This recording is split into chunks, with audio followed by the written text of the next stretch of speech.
চড়ুইভাতি তৃতীয় পর্বে আপনাদের স্বাগতম। আপনারা এখন জয়ন্তুর মুখ থেকেই শুনবেন আমাদের এই বনভোজনে ওর কি আসলে অনুভূতি। এরকম একটা প্ল্যান করা হচ্ছে অনেকদিন ধরে, বাট এত সুন্দরভাবে কখনো প্ল্যানটা সাকসেস হয় নাই।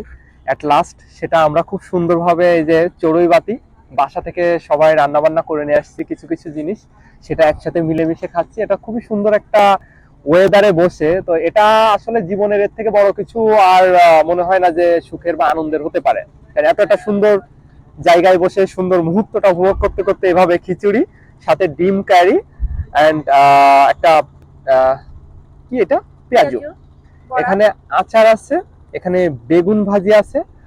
সো এপাশে আবার এই যে পেঁয়াজ আছে, মরিচ আছে। আমরা আরেকবার একটু শুনি, তোমার প্লেটটা অনেক সুন্দর, প্লেটের মধ্যে ডেকোরেশনটা অনেক সুন্দর হয়েছে। থ্যাংক আরেকবার ইউ। বলো, আরেকবার বলো মানে কি আছে। এখানে কি আছে? হ্যাঁ, আচ্ছা, আমাদের এখানে ডিম কারি আছে এবং আমাদের রাইস যেটা আমরা খিচুড়ি, খিচুড়ি আছে। এখানে আমের আচার, এটা পেঁয়াজু, এবং এখানে বেগুন ভাজি আছে, এপাশে আছে পেঁয়াজ এবং কাঁচামরিচ। সবকিছু মেলায় একদম জোস ওয়েদার, একদম ফাটাফাটি। তো এই ছিল আমাদের আজকের আয়োজন। সন্ধ্যা হয়ে গেছে, এখন আমরা বাড়ির উদ্দেশ্যে রওনা দেব। সত্যি কথা বলতে আজকে সারাদিনটা ভীষণ ভালো কেটেছে। আমার মতো আপনারাও চাইলে এরকম মাঝে মাঝে চড়ুইভাতির আয়োজন করতেই পারেন।